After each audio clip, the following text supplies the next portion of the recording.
అందరికీ నమస్తే. గరం గరం వార్తలకి స్వాగతం. ఇయాల కూడా మీకోసం చాలా వార్తలు పట్టుకొచ్చినాం. అంతకంటే ముందుగాల హెడ్లైన్స్. బాబు ఎవ్వి మీ సూపర్ 6 పథకాలు ప్రశ్నిస్తూ వేస్తున్నారు కామెడీ స్కిట్టులు. అంబటి సార్ కూటమి పాలన ఎట్లున్నది? కోతి కొబ్బరికాయ తిరిగినట్టుంది, అంతకు మించి ఏమీ లేదు. కింద వేసుకోవడం, పైన వేసుకోవడం, కొట్టుకోవడం. ఫ్రీగా ఇస్తామన్నారు చీరలు, తోసుకుంటా ఉరికిండ్రు అక్కలు. ఈఎంఐలు వసూలు చేస్తా అంటున్న రాజేషు. రికవరీ పార్ట్ టైం గా లోన్ రికవరీ ఏజెన్సీ నడుపుతున్నా. Hi, hello, namaste, vanakkam, Sat Sri Akal, adaab. Welcome to Jabardasth. ఇది ఖతర్నాక్ మోసాల షో. ఈ షోకు స్పెషల్ గెస్ట్లుగానే కాకుండా స్పెషల్ ఆర్టిస్టులుగా మన ముందుకు రాబోతున్నారు ఉత్తుత్తి చంద్రబాబు, ఉత్తుత్తి పవన్ కళ్యాణ్, ఉత్తుత్తి లోకేష్. ఇక ఆలస్యం చేయకుండా షో స్టార్ట్ చేసేద్దామా? Let's begin the show. ఇదే జబర్దస్త్ మోసాల షో. ఇక్కడ కరెంట్ ఉండదు, బల్బు ఎలగదు, బిల్ ఎక్కువ వెళ్తురు తక్కువ ఉన్న ఈ షోలో ఇదిగో వీళ్ళే ఆర్టిస్టులు, వీళ్ళే జడ్జిలు. ఇక స్కిట్ స్టార్ట్. చూడు పవన్ కళ్యాణ్, గెలవక ముందు ఈ జనంపై మమకారం చూపించాలి, గెలిచిన తర్వాత వీళ్ళ చేత కొరివికారం తెరిపించాలి. అదే నా పాలసీ. చెప్పిన అబద్ధం చెప్పకుండా చెప్పి అధికారంలోకి రావాలి. వచ్చిన తర్వాత మనం ఏం చెప్పామన్నది మనం మర్చిపోవాలి. మంచి మంచి కట్టుబాట్లు సార్. నేను నిజం చెప్తే నా తల 1000 ముక్కలు అవుతుందనే శాపం ఉంది, తెలుసా నీకు? మహానుభావుడు. నిజమేనేమో బాబు గారు, మరి అందుకేనేమో నేను మీకు శిష్యుడిగా వచ్చాను. సరిపోయారు ఇద్దరు. వస్తే వచ్చావు గాని గురువుకు మాత్రం పంగనామం పెట్టద్దు. బాబు గారు, చిన్నప్పుడు నేను నా గురువుల్ని ఏం మాట్లాడినా నీ చైల్డ్హుడ్కి లాక్కెళ్తావు. సెల్ఫ్ డబ్బా తగ్గించు, సెల్ఫిష్ నేర్చుకో. తల్లికి వందనం అంటే వంచన అని తెలుసుకున్నాం. పథకాలు ఇస్తానని చెవిలో పూలు పెట్టాడు చంద్రన్న. చెప్తున్నా వినండి, చంద్రన్న వచ్చాడు అంటే జనాలకి షాక్ ట్రీట్మెంట్ తప్పదు. చంద్రన్న అంటే చెవిలో పువ్వు, చంద్రన్న వచ్చారు అని అంటే జనాలు సచ్చారని అర్థం అని చెప్పింది ఈ మహిళ. నెక్స్ట్. కరెంట్ ఛార్జీలు పెంచడం వల్ల గిట్టుబాటు ధర లేకపోవడం వల్ల నేను ఈ వ్యవసాయం చేయలేకపోతున్నాను. కరెంటు బిల్లులు కట్టలేక, గిట్టుబాటు ధర లేక రైతుల ప్రాణాలు పోతున్నాయి అంటున్నాడు ఈ రైతన్న. ఒకవైపు రైతుల ప్రాణాలు పోతున్నా వీళ్ళు ఇట నవ్వుతున్నారు. మరి వీటన్నింటికి పరిష్కారం దొరకాలంటే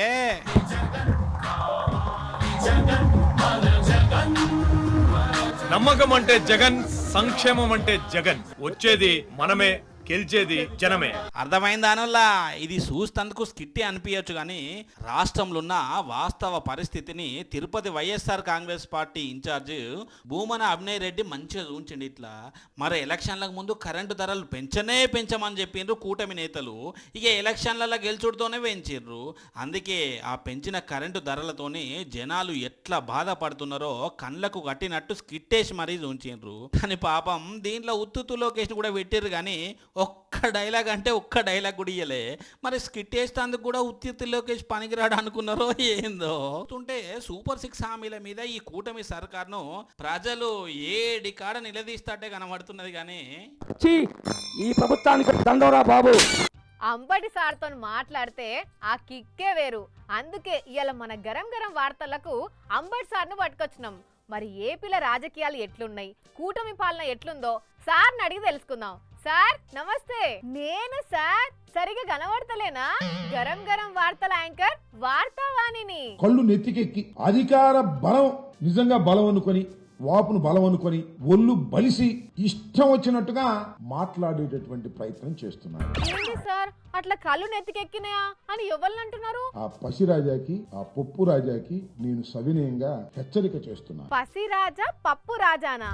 ఎవరబ్బా వాళ్ళు? ఆయన లోకేష్ రాజా.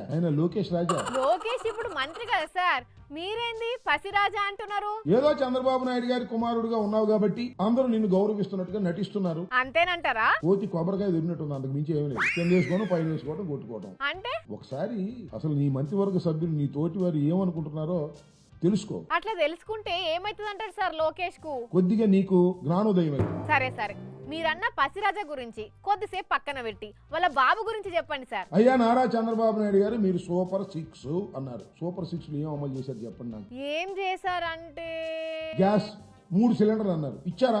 3 సిలిండర్లు ఇచ్చారు, చూపించండి నాకు. అరే మందు బాబు, మందు తవకా వచ్చేస్తాయి, నాణ్యమైన మందు అన్నారు. మందా తవకా వచ్చేస్తాయి, నాణ్యమైన మందు అన్నారు. అంటే చవకలేదా ఇప్పుడు? చస్తున్నారు ఇప్పుడు. ఏ బ్రాండ్లు? ఆ 99 రూపాయల కంటే బ్రాండ్ అది దాగితే అవుట్. అయ్యో పాపం, మందు బాబుల్ని మొత్తాన్ని మోసం చేశారు. ఎవరిని మోసం చేసినా ఊకుంటారేమో గాని మందు బాబులను మోసం చేస్తే అస్సలకే ఊకోరు. అవసరమైతే 90 ఎక్కువ వేసైనా ఎక్కడ పడితే అక్కడనే నిలదీస్తారు. ఈ లెక్కన బాబు గారి భవిష్యత్తు. హాయ్ వదిన్ గారు, బాగున్నారా? బాగున్నా మరదలు, నువ్వెలాగున్నావు? నేను బాగానే ఉన్నా వదిన్ గారు, కానీ మీరు కట్టుకున్న చీరనే చాలా బాగుంది సుమి. ఏంటండి అత్తగారు పట్టు చీర కట్టారు, ఏంటి కథ? మా ఆయనగారికి జీతం పెంచారంట, అందుకే ఈ చీర కొనిచ్చాడు కోడలి పిల్ల. హౌ సుబ్బలక్ష్మి గారండి, ఈ చీర మీరెక్కడ కొన్నారండి? బాబోయ్, ఈ చీరనా మా పుట్టింటోళ్ళు పెట్టారులేండి. ఇగో ఇట్లుంటాయి మా లేడీస్ నడుమ చీరల ముచ్చట్లు. ఎందుకంటే చీరలంటే మాకు ప్రాణం. మరి ఇంత ఇష్టమైన చీరలను మాకు ఫ్రీగా ఇస్తారని ఎవరైనా చెప్తే ఎట్లుంటది ముచ్చట? ఇటు ఇసుకేస్తే రాలదు, ఇటు ఇసుకేస్తే రాలదు. ఇక్కడ 100 మంది జమైన్రు, ఇక్కడ 100 మంది జమైన్రు. చూడరాదుండ్రి, పోలీసులు బారికేర్లు పెట్టి ఒక దిక్కు ఆపుతున్నా మాత్రంగా నా చీర పోతుంది అని ఎట్లా ఊరుకొస్తున్నారో. అసలు ఎంత మంది కూడిన రోజు చూడుండ్రి. ఓ కొడుకో వామ్మో వాయ్యో, చూసిన రానుల్లా ఎంత మంది అక్కలు వచ్చిర్రో. వాళ్ళని ఆపేతందుకు పోలీసులు ఎన్ని తంటాలు పడుతున్నారో.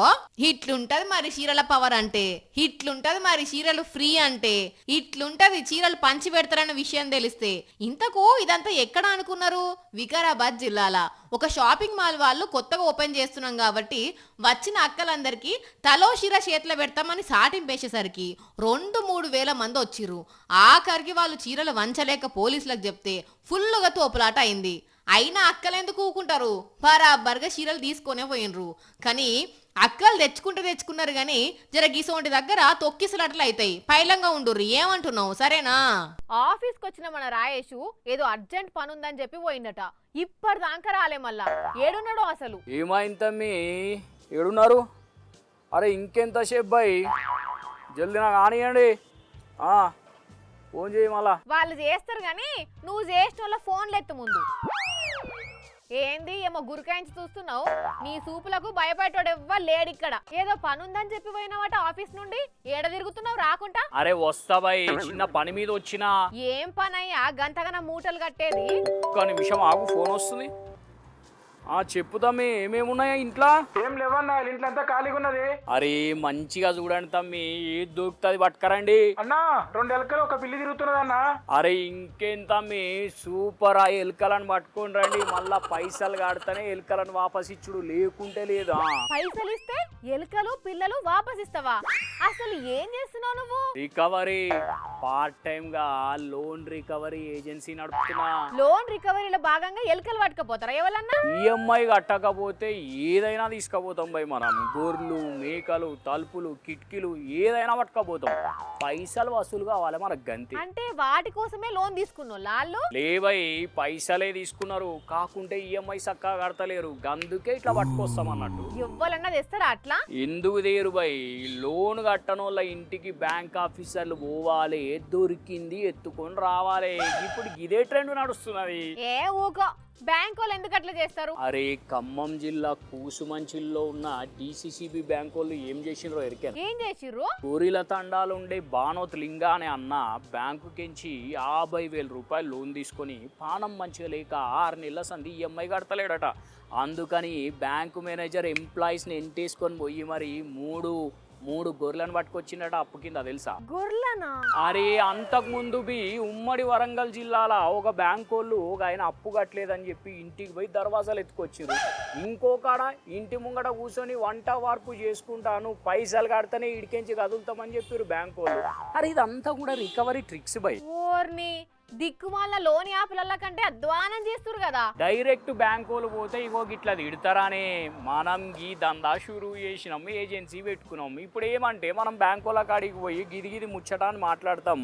వాళ్ళ దగ్గర మొత్తం లిస్ట్ తీసుకుంటాం, ఈఎంఐలు ఎవరు కడతలేరు. వాళ్ళ ఇళ్ళకి పోతాం, సామాన్ పట్టుకొస్తాం, బ్యాంక్ వాళ్ళకి ఇస్తాం, మన కమిషన్ మనం తెచ్చుకుంటాం. ఇదన్నట్టు మన పని. సిగ్గుండాలి కొంచెం అన్న. ఎందుకు మరి లేకుంటే ఏంది, లోన్ కట్టకుండా గట్లా ఏది పడుతుంది గుంజుకుపోతారా? అసలు అది రూలేనా? ఇవన్నీ మనకు తెలియదు బాయ్. అరే ఎవరన్నా పైసలు కట్టకుంటే నోటీసులు పంపుతారు, అయినా రెస్పాండ్ కాకుంటే కోర్టులో హాజరుపరుచుతారు. కానీ ఇట్లా రికవరీ పేరుతోటి ఏ దొరుకుతుంది పట్టుకపోడేంది చెండాలంగా. అరే అట్లా కాదు బాయ్, కట్టండి కట్టండి అని అడిగితే ఎవరు కడతారు చెప్పు? మరి అసొంటప్పుడు ఎందుకు ఇచ్చినట్టు? ఇది మంచిగున్నది బిజినెస్, ఇది గదంతా నాకు తెలియదు. చక్కగా నడువు అడికెంచు నువ్వు, లేదంటే సార్కు చెప్పి ఆయన ఏదో ఏజెన్సీ పెట్టుకుందట, కొలువులకెంచి పీకేయండి అని చెప్తా. అప్పుడు పార్ట్ టైం కాదు ఫుల్ టైం పిల్లులు పట్టుకోవచ్చు చక్కగా. చెప్పన్నా? ఓయ్ అమ్మ తల్లి, నువ్వు అంత పని చేయకు. ఏది చక్కగా చేసుకొనియావు కదా నన్ను. కానీ ఏం ఆలోచన చేస్తుర్రో ఏందో ఈ మధ్యన కొందరు బ్యాంక్ వాళ్ళు. సరే వాళ్ళ పైసలు వాళ్ళు వసూలు చేసుకున్నాడు తప్పు కాదేమో, కానీ దానికి ఒక తరిక ఉంటది కదా నుల్లా. గిట్ల ఇండ్ల మీదకి వచ్చి ఏది పడుతుంది ఎత్తుకపోడు, ఇంటి ముంగట కూర్చొని వంటలు చేసుకునేందో కదా. అంత తిక్క పనులు కాకుంటే ఛీ. బంగారం ఉంగరం పెట్టుకున్నా, బంగారం బ్రాస్లెట్ పెట్టుకున్నా, మెడలో బంగారు చైన్ వేసుకున్నా వాళ్ళ కాళ్ళే మస్తు మురిచిపోతారు. ఎందుకంటే బంగారం అంటే అంత ఇలువ. బంగారం వేసుకున్న వాళ్ళని చూసి బయట వాళ్ళు కూడా బగ్గ రెస్పెక్ట్ ఇస్తారు. అట్లుంటది మరి బంగారం అంటే. ఇంకా ఈ రోజుల్లో ఒంటి మీద బంగారం ఉన్నదంటే మామూలు ముచ్చట కాదు కదా మరి. అయితే ఒంటి మీద బంగారానికి ఇంతగానం మాట్లాడితే ఒక్కసారి గిట్ చూడుండ్రి. వా ఏమన్నున్నదా చీర తలతల మెరిసిపోతున్నదిగా, నా భూతో నా భవిష్యత్ అన్న రేంజ్లో వేసిండు. అయినా నార్మల్గా మనం చూసే చీరలకు ఈ చీరకు చాలా డిఫరెన్స్ ఉన్నది. ఇంతకీ ఏం చీరబ్బా అని ఆశ్చర్యపోతున్నారా? అయితే ఒక్కసారి లుక్ వేయండి, గుర్తుపడతారేమో చూద్దాము. ఏంది సమజ్ అయితలేదా? అయితే మేమే చెప్తాం కానీ కంగారు పడకండ్రిగా.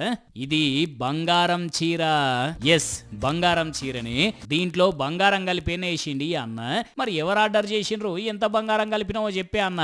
మంచి ఒక వ్యాపారవేత్త వారి కుమార్తె వివాహం కోసం ఒక చీరను ఆర్డర్ ఇవ్వడం జరిగింది. నాకు 20 గ్రాముల బంగారాన్ని కలిపి చేయమనడం నాకు ఎంతో సంతోషాన్ని అనిపించింది. అంటే పూలను బంగారు పూలగా మార్చి ఈనాడు ఈ చీరను రూపొందించినాను. బాపురే, 20 గ్రాముల బంగారం ఉన్నదట ఈ చీరల. బిడ్డ పెళ్లి కోసం అని ఒకరు నేయిస్తున్నారు అన్నట్టు ఇది. ఇంతకీ అన్నెవరో గుర్తుపట్టినరా? సిరిసిల్ల నేతన్న నల్లా విజయ్ కుమారు. వీళ్ళ నాయనే అప్పట్లో అగ్గిపెట్టెలో పట్టే చీరను నేసి ప్రపంచానికి నేతన్న పవర్ ఏందో చూపెట్టిండు. ఇప్పుడు ఈ అన్న కూడా తండ్రి బాటలో నడిచి ఇట్లా బంగారం చీరను నేసిండు. కానీ చూస్తుంటేనే చీర ఇట్లా మెరిసిపోతున్నదంటే ఇంకా చీరను కట్టుకొని ఫోటో దిగితే ఇంకెట్లుంటుందో, ఎంత అందం తీసుకొస్తుందో ఆలోచన చేయండి ఒక్కసారి. ఎంతైనా ఇట్లాంటి తయారు చేయించుడు వ్యాపారవేత్తలకే సాధ్యం. మన నార్మల్ పబ్లిక్ బంగారం కొనేటందుకే తక్లీఫ్ పడతారా మరి. కానీ అన్న మాత్రం బంగారం కలిపి భలేగా నేసిండులే చీర. నువ్వు సూపరే అన్న. చూసిరు కదా, ఇవి ఇవాల్టి గరం గరం వార్తలు. మళ్ళొచ్చే ఎపిసోడ్లో ఇంకిన్ని గరం గరం వార్తలతో కలుద్దాం. మన టైం అయితే గుర్తుకున్నది కదా, రాత్రి 8:30కు, మళ్ళీ పొద్దుగాల 8:30కు. మర్చిపోకుండా చూడుండ్రి. టాటా.